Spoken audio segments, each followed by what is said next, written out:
Oi gente, tudo bem com vocês? Meu nome é Monique, bem-vindos de volta ao meu canal. Se você gosta de conteúdo assim, já se inscreve para não perder nenhum conteúdo. Toda semana tem vídeo novo e bora pro vídeo de hoje.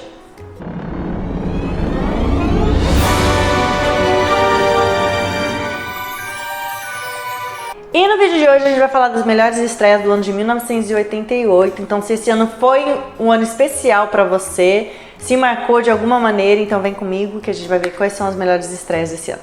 Começando com ele, um dos filmes icônicos, os melhores filmes de ação já feitos, que é Duro de Matar. O filme conta que durante as festividades de Natal, um policial chamado John McClane vai visitar a sua esposa Holly de janeiro em Los Angeles. E chegando lá, ele vai até a empresa onde ela trabalha e lá está tendo uma festa de Natal. Mas durante as festividades, um grupo de terroristas alemães invadem o prédio e sequestram todos os convidados. A intenção deles era de roubar 640 milhões de dólares em ações. Mas aí o John McClane consegue escapar e ele é o único que pode combater os terroristas.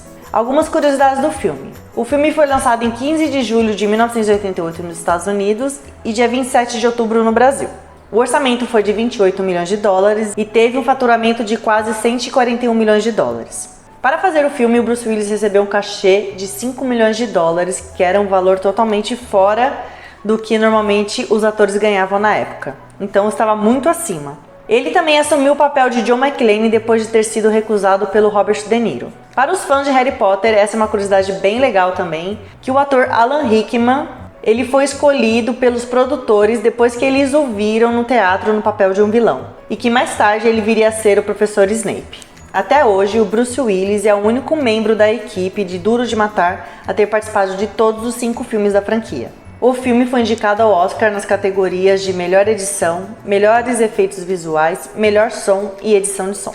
O alemão falado pelos terroristas em algumas cenas do filme tiveram muitos erros gramaticais e em alguns momentos era incompreensível. Visto isso, na versão alemã de Duro de Matar, os terroristas não são descritos como alemães, mas como europeus, sem destacar um país específico. Houve uma cena em que todos da produção achavam que o Bruce Willis havia morrido. E esse momento foi quando o ator foi obrigado a se jogar de uma borda até um colchão, só que ele estava coberto de gel e haviam explosões acontecendo e ele estava enrolado numa mangueira. Então, após essa cena, o Bruce ainda relatou: "Quando aterrissei, todos vieram correndo até mim, pensei que iam dizer bom trabalho, aí garoto. E o que eles estavam fazendo era ver se eu estava vivo porque eu quase errei o colchão." Duro de Matar foi reavaliado pela crítica e hoje é considerado um dos melhores filmes de ação, sendo também frequentemente eleito um dos melhores filmes de Natal. Sim, há quem diga que Duro de Matar é um filme natalino e existe uma explicação para isso.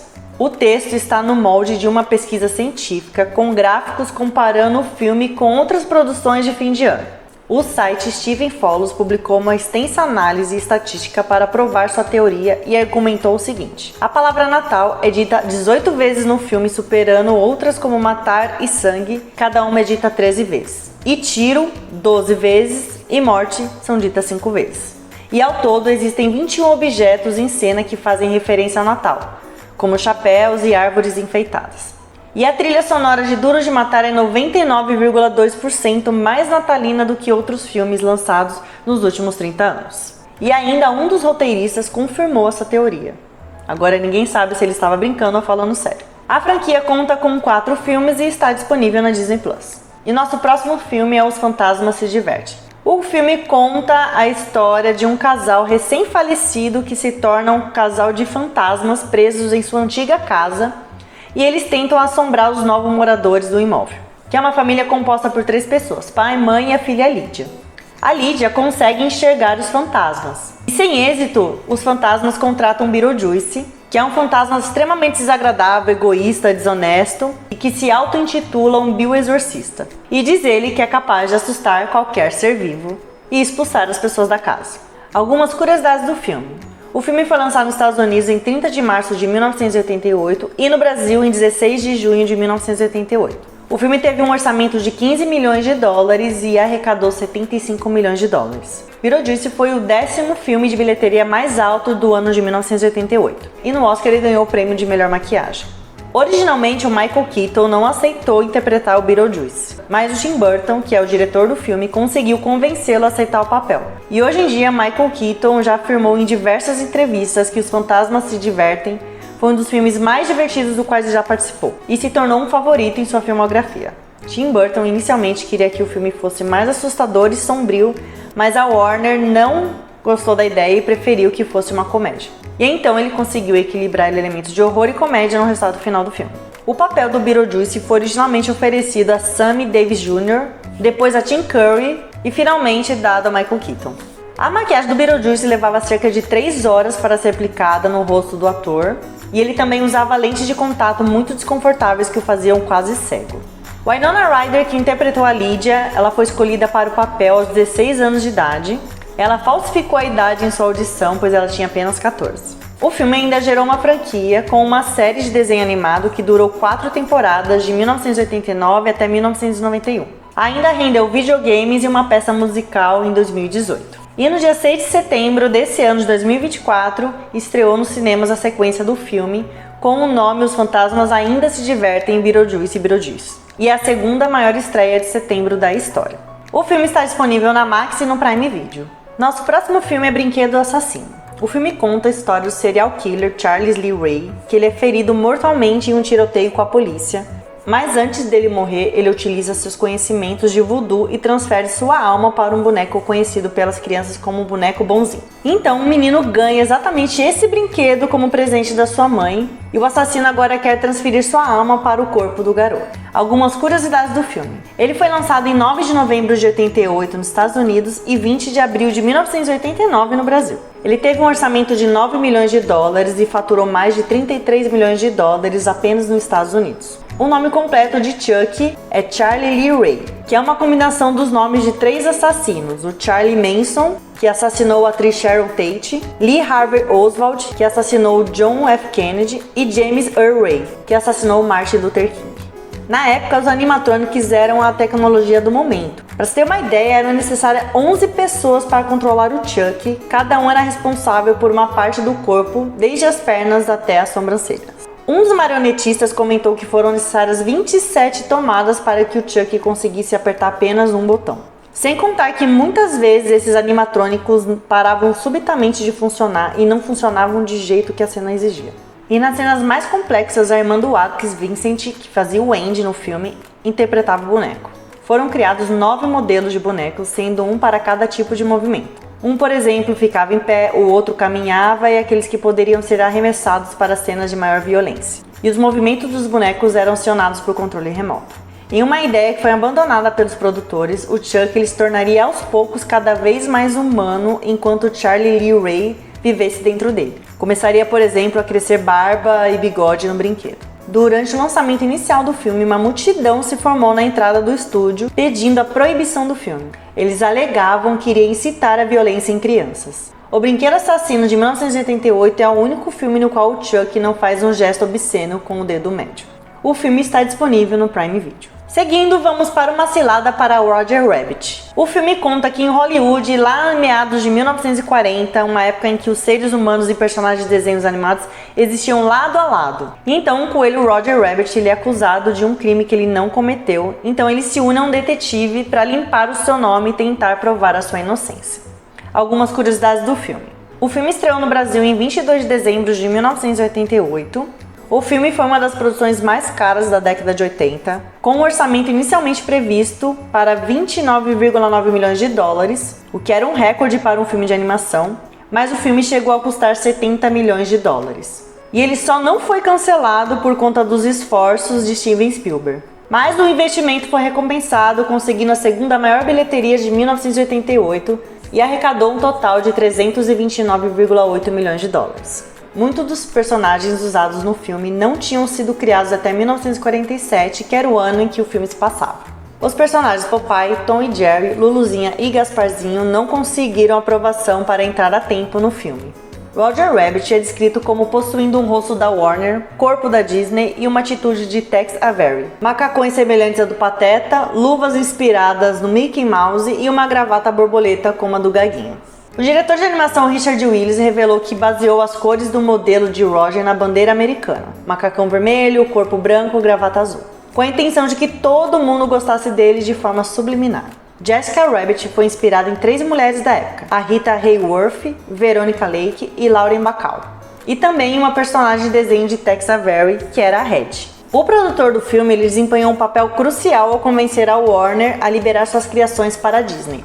E havia algumas condições que o filme deveria cumprir para a utilização desses personagens. E além dos $5 mil pagos por cada personagem, eles deveriam garantir o mesmo tempo de tela para os personagens icônicos da Warner e da Disney. Por isso, o Pernalonga e Patolino dividem a tela com o Mickey e o Pato Donald, assegurando que todos os personagens recebessem a mesma quantidade de frames. A pós-produção do filme levou cerca de 14 meses para ser concluída. Contou com 326 animadores contratados e mais de 82 mil frames de animação desenhados. O filme tinha uma das maiores sequências de crédito da década de 80. O filme ainda ganhou 4 prêmios no Oscar, que foi para edição, efeitos sonoros, efeitos visuais, e um Oscar foi para o Richard Williams por criar e dirigir os personagens animados. Uma Cilada para Roger Rabbit permanece como um marco cinematográfico, celebrando a magia da animação e a engenhosidade criativa que tornou possível essa impressionante fusão dos dois mundos. O filme está disponível na Disney+. Nosso próximo da lista é Corra que a Polícia Vem Aí. Na minha opinião, é um dos filmes mais engraçados já feitos, ele vai conseguir arrancar boas risadas. O filme conta que o atrapalhado policial Frank, ele descobre sem querer um plano que vão assassinar a rainha da Inglaterra.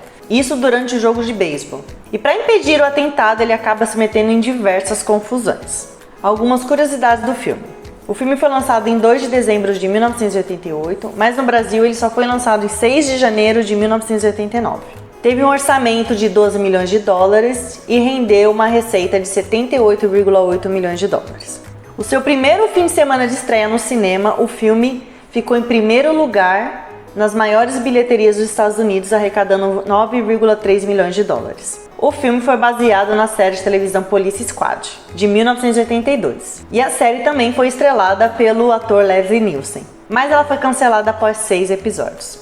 O filme é considerado como um dos maiores filmes de comédia de todos os tempos. E o filme também já foi selecionado pelo The New York Times como um dos 1000 melhores filmes de sempre. A franquia conta com 3 filmes ao total. E para quem não sabe, em julho de 2025 vai estrear o novo Corra que a Polícia Vem Aí, com Liam Neeson interpretando o icônico detetive Frank. E sobre esse remake, o Liam ainda disse: "Isso vai acabar com a minha carreira ou levá-la para uma outra direção. Sinceramente, eu não sei." Nem nós, Liam, nem nós. Bom, o filme está disponível no Paramount+. Nosso próximo filme é Super Xuxa contra o Baixo Astral. Podem falar o que quiser, mas as crianças dos anos 90 cresceram assistindo esses filmes da Xuxa e a gente amava. Bom, o filme conta a história da própria Xuxa, que no filme ela também é uma apresentadora de televisão. Então ela convoca todas as crianças para colorirem muros pichados na cidade. Enquanto isso, o Baixo Astral, que é um ser muito ruim que vive nos esgotos da cidade, ele decide se vingar da Xuxa sequestrando seu cachorro Xuxo. Então a Xuxa vai fazer de tudo para resgatar o seu amigo. Curiosidades do filme. Ele estreou nos cinemas do Brasil em 30 de junho de 1988. O filme teve um orçamento de $1 milhão.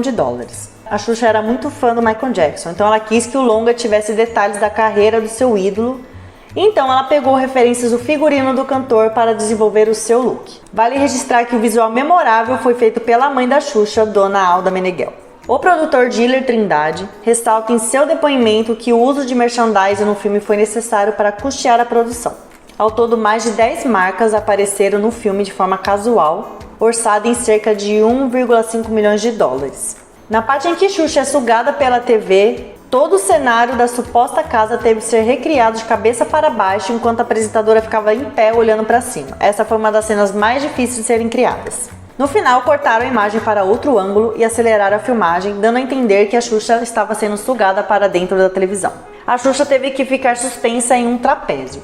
O filme levou quase 3 milhões de espectadores aos cinemas de todo o Brasil. O filme foi gravado em 8 semanas em jornadas de gravações que chegavam a durar 12 horas. O filme está disponível na Globoplay. Nosso próximo filme é Willow na Terra da Magia. Quando eu era criança eu amava esse filme, assistia muito mesmo. Então o filme conta a história de Willow, que ele é interpretado pelo Warwick Davis.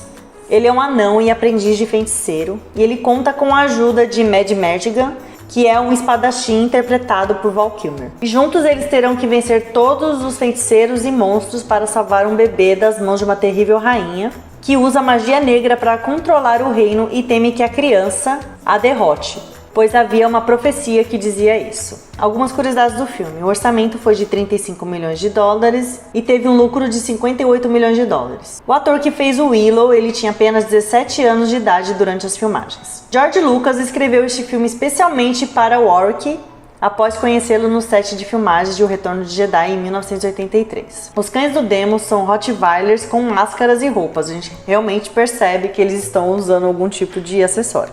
A atriz Joanne Whalley acidentalmente enfiou sua espada no pé de um dublê durante uma cena em que deveriam enfiar a espada no chão da taverna. E outra cena onde Mad Mardigan e os soldados estão sendo arrastados atrás da carroça, o Val Kilmer estava de joelhos sobre um pedestal atrás da carroça, enquanto seu dublê era arrastado por trás. Val Kilmer conheceu Joanne Whalley no set de filmagens e eles tiveram um rápido casamento depois. O John Cusack fez uma audição para o papel de Mad Mardigan, mas perdeu para o Val Kilmer e ele considera esta até hoje sua maior decepção. O Willow foi indicado ao Oscar nas categorias de melhores efeitos visuais e de melhor edição de som. A produção é vista como um grande marco da cultura pop dos anos 80. O lucro final arrecadado com o filme não foi satisfatório, por isso o escritor George Lucas continuou a história do Willow apenas em livros. E é uma sequência de 3 livros conhecidos como as Crônicas da Guerra Sombria. Em 2022, a Disney lançou a série derivada do filme com o mesmo nome, Willow. A série conta a continuação do filme de 1988, mas infelizmente a série não deu o resultado esperado pela Disney e foi cancelada com apenas uma temporada.